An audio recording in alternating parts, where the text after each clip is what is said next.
Well hey guys, hello and welcome back to my YouTube channel. Friends, आज का video काफ़ी ज़्यादा interesting होने वाला है क्योंकि आज मैं आपको सिखाने वाली हूँ बैक नेक का पैटर्न। फ्रेंड्स, वीडियो स्टार्ट करने से पहले अभी तक आपने मेरे चैनल पर सब्सक्राइब नहीं किया तो सब्सक्राइब कर लीजिए। बगल में छोटी सी घंटी है, उसे भी दबा दीजिएगा ताकि जब भी मैं कोई वीडियो अपलोड करूँ आप लोगों तक ईजिली पहुँच जाए। So let's get started. मैं ब्लैक कलर का ब्लाउज बनाने वाली हूँ। आप ये देख सकते हो, ये अस्तर का पीस है एंड ये मेन फैब्रिक है। तो ये जो मेजरमेंट है मैं वो भी आपको बता देती हूँ कि इसका मेजरमेंट एक्चुअल में है क्या। फ्रेंड्स, वीडियो स्किप करके मत देखना। अगर आप वीडियो स्किप करके देखते तो आपको कुछ भी समझ में नहीं आने वाला है एंड कहीं पर आपको समझ में नहीं आ रहा है तो आप मुझे कमेंट करके बताइए कि आपको कौन सा पार्ट समझ में नहीं आ रहा है। मैं आपको वहाँ पर हेल्प करूँगी एंड कमेंट करिए, मैं आपका रिप्लाई डेफिनेटली दूंगी। अगर आपको वहाँ से भी रिजॉल्व नहीं हो पा रहा है तो आप मेरे इंस्टाग्राम पर मुझे फॉलो कर लीजिए, वहाँ पे भी आप मुझसे पूछ सकते हैं। बाकी अपडेट के लिए आपको डिस्क्रिप्शन में सारा लिंक मिल जाएगा। सो फ्रेंड्स, यहाँ पे जो हमारा नेकलाइन होगा ना वो 4.5 इंचेस का है। ये मैंने 4.5 इंचेस क्यों ली हूँ क्योंकि जिनका ये ब्लाउज़ है ना उनका पीठ काफ़ी ज़्यादा ब्रॉड है। ब्रॉड होने की वजह से अगर मैं ये ज़्यादा लेती हूँ ना तो उनका जो नेकलाइन हो जाता है ना वो पीठ के बाहर जाने लगता है। सो इसी वजह से मैं यहाँ पर कम ले रही हूँ ताकि जो हमारा पीठ है वो अगर वो ब्रॉड हो तो भी वो पीठ के अंदर ही दिखे। इस वजह से मैंने ये ऐसा ली हूँ। कटिंग वगैरह के बाद जो फाइनल हमारा आएगा वो 3 इंचेस पर आएगा एंड सिलाई वगैरह होने के बाद रेडी होगा तो ये 2.5 इंचेस का हमारा ये शोल्डर हो जाएगा। इसके बाद जो हमारा बर्स्ट पॉइंट आता है, बर्स्ट पॉइंट है हमारा 11.5 इंचेस। फिर यहाँ पे हमारा जो वेस्ट लाइन है वो है हमारा 11 इंचेस पे हमारा वेस्ट लाइन है। यहाँ पे टक्स आएगा तो ये थोड़ा सा और कम हो जाएगा एंड इसका लेंथ जो है वो है 15 इंचेस इसका लेंथ है। सो स्टार्ट करते हैं आज का हमारा ये ट्यूटोरियल। आपको कुछ भी पार्ट नहीं समझ में आ रहा है तो आप मुझे कमेंट कर सकते हैं, कोई दिक्कत नहीं है। अगर आपको ज़्यादा डीप में जानना है तो आप क्या कर सकते हो, मुझे इंस्टाग्राम पर फॉलो करके वहाँ पर भी क्वेश्चंस पूछ सकते हैं। फ्रेंड्स, मैं बाकी लोगों की तरह वीडियो में वॉइस इसलिए डाल रही हूँ ना, मैं फास्ट फॉरवर्ड में दिखा सकती हूँ, मैं करके बता सकती हूँ। इससे क्या होगा, आप लोगों को समझ में नहीं आएगा, इसलिए मैं यहाँ पर वॉइस ओवर कर रही हूँ। मतलब मेरा गला ख़राब होने के बावजूद मैं आप लोगों के लिए वॉइस ओवर इसलिए कर रही हूँ ताकि आप लोगों को एक एक पार्ट समझ में आए। ये मैंने क्यों इतना लिया, ये मैंने इसलिए इतना लिया है, ये ताकि आपको अच्छे से समझ में आए। जब आप बनाए तो आपका कुछ भी मिस्टेक ना हो, चाहे वो नेकलाइन हो, चाहे वो शोल्डर हो, चाहे वो आपका बर्स्ट पॉइंट हो या आपका वेस्ट लाइन हो या फिर लंबाई हो। आपको कहीं पर भी कोई भी डाउट आता है ना तो आप प्लीज़ मुझे कमेंट कीजिए और मुझे पूछिए। मैं आपको रिप्लाई देने के लिए हमेशा 24/7 अवेलेबल हूँ। सो यहाँ पे मैं 4.5 इंचेस का छोड़ने वाली हूँ। यहाँ पे मैं 3 इंचेस पर मार्क करूँगी।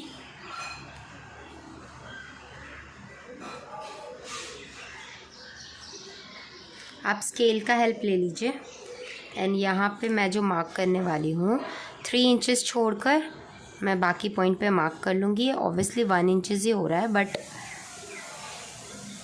आप देख सकते हो 1 इंचेस पर ही आ रहा है। मैंने परफेक्टली मार्क किया था बट ये सिर्फ आपको दिखाने के लिए मैं बता रही हूँ कि ये ज़्यादा नहीं, शोल्डर कभी भी इतना ज़्यादा नहीं, 2.5 इंचेस फिटिंग पे आए तो ज़्यादा बेटर होता है।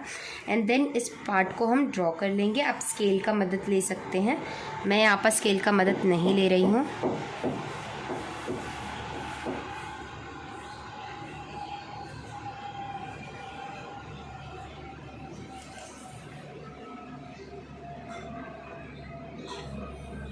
सो आप ये देख सकते हैं हमने ये ड्रॉ कर लिया है एंड देन मैं यहाँ पे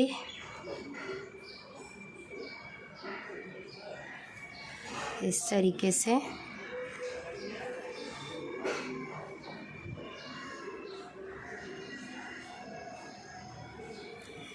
सो फ्रेंड्स, आप ये देख सकते हैं इस तरीके से मैं इसे ड्रॉ की। सबसे पहले इसकी कटिंग कर लेते हैं इस पार्ट की एंड देन फिर हम डायरेक्टली स्टिच करेंगे। इसको हम नहीं कट करेंगे, ये फैब्रिक को हम बाद में कट करेंगे। इस पर हम पहले रख के अटैच करने वाले हैं एंड देन इसको पलट के कटिंग करेंगे। हम सिर्फ अस्तर को कट करने वाले हैं।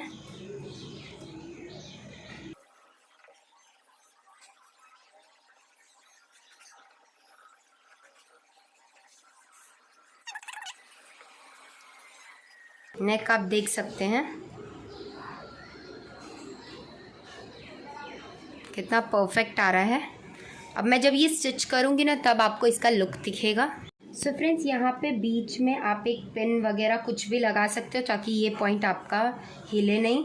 सो आप यहाँ पर इस तरीके से पिन अटैच कर दीजिए। इसको आपको सीधा करके लेना है ताकि बाद में आपका जो फैब्रिक है वो फूले नहीं तो ब्लाउज़ में बहुत ज़्यादा मिस्टेक हो सकता है स्टिचिंग के टाइम पे। कोशिश करिए कि सारा कुछ पहले आप स्ट्रेट करके ले लो एंड देन ही स्टिच करो।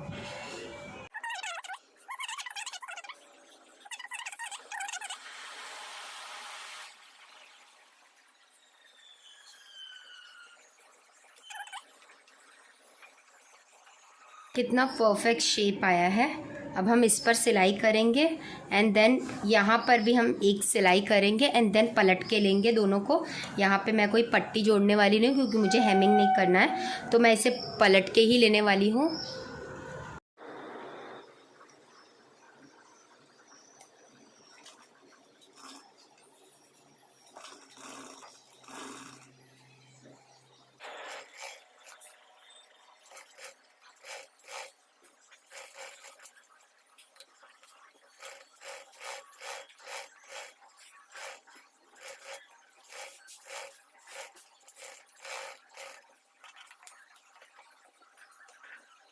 अब मैंने यहाँ पर तो सिलाई कर ली है। अब यहाँ पर एक सिलाई मारेंगे एंड देन नॉचेस लगा के हम इसे टर्न करेंगे।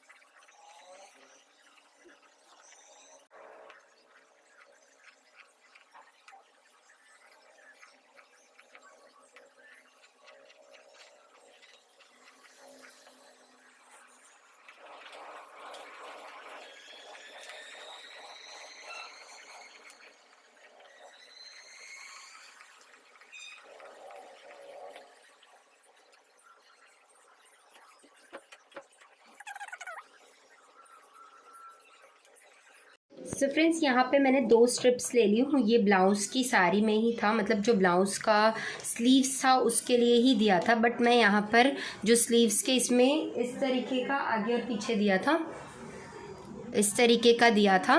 और ये एक छोटा पीस दिया था, ये एक ब्रॉड पीस दिया था एंड ये एक छोटा सा पीस दिया था। तो छोटे वाले पीसेस में से मैंने इस तरीके से 2 कट कर लिया है एंड देन अब मैं इसको इस तरीके से फ़ोल्ड करूँगी। इस तरीके से फ़ोल्ड करके मैं सिलाई करने वाली हूँ। इस तरीके से फ़ोल्ड करके मैं इसका एक पतला सा सिलाई करके ले लूँगी। दोनों को मैं करने वाली हूँ।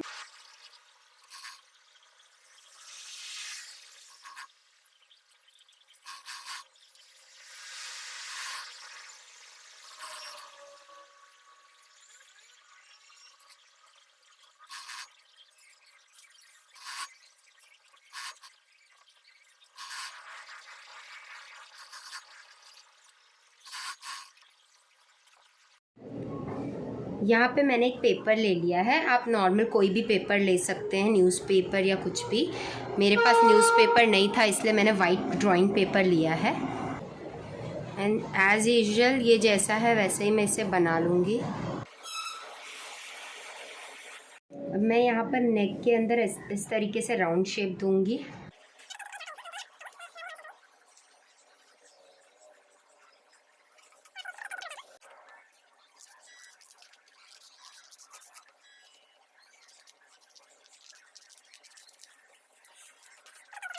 तो इस तरीके से करने के बाद ये कुछ इस तरीके का दिखेगा। अगर आपको शॉर्ट नेक चाहिए तो थोड़ा सा आप शॉर्ट भी कर सकते हो। मुझे थोड़ा सा लॉन्ग ब्रॉड चाहिए नेक, तो मैंने थोड़ा सा इस तरीके से रखा है। राउंड ही होगा नेक एंड यहाँ पे पान होगा। अब हम यहाँ पे स्ट्रिप्स जोड़ेंगे। तो मैं रख के मेजर करके दिखाती हूँ। यहाँ पे मैंने 1/2 इंच ज़्यादा क्यों ली हूँ, ये आप देख सकते हो। ये कुछ इस तरीके का आएगा एंड इस तरीके का। मुझे पूरे में नहीं चाहिए इसीलिए मैंने इसी तरीके का किया है एंड यहाँ पे कुछ इस तरीके से ये आएगा। सो मैं पूरे में इसको अटैच करूँगी। इसको इस तरीके से पूरे में अटैच करते जाऊँगी, पूरा ऊपर से नीचे तक।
आप चाहे तो पाइपिंग बना सकते हैं या फिर एक्स्ट्रा कपड़ा होता है ना वो लगा सकते हैं। मेरे पास पाइपिंग के लिए फैब्रिक नहीं है, इसलिए मैं यहाँ पर इस तरीके से लगाने वाली हूँ। ये क्रॉस पट्टी है जो मैंने लिया है, वो क्रॉस पट्टी ही है। सो मैं इसे अटैच करने वाली हूँ इसमें। इसे मैं एक बार इस तरीके से खींच लूँगी क्योंकि क्रॉस पट्टी है। सो क्रॉस पट्टी को इस तरीके से खींच के लेना चाहिए।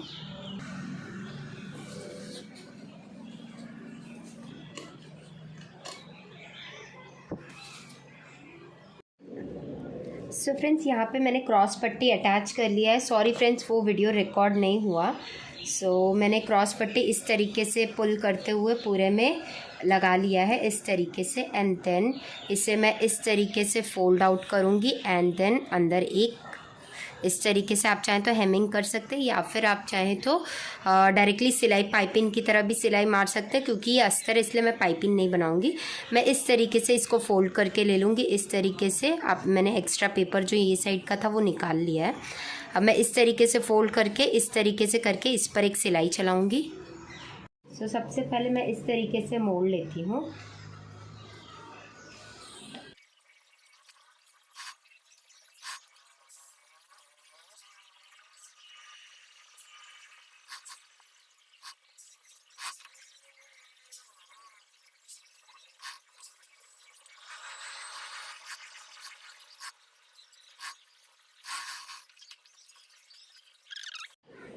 अब इस तरीके से इसको मैं फ़ोल्ड करके इस पर एक सिलाई कर लूँगी। आप चाहें तो डायरेक्टली यहाँ पर इस तरीके से लेस भी लगा सकते हैं, इस तरीके से टर्न करके, मतलब ये आगे की साइड से टर्न करके आप लेस लगा सकते हैं।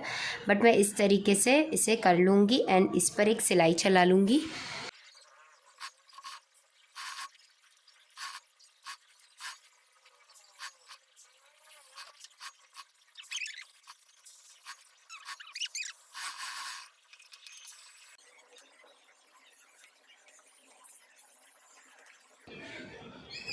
इस तरीके से रख के हम सिलाई करेंगे। आप चाहें तो अगर यहाँ से इस तरीके से रख के करना चाहते हैं तो भी कर सकते हैं, इसके ऊपर लेस लगा सकते हैं। बट मैं नीचे से ही करूँगी।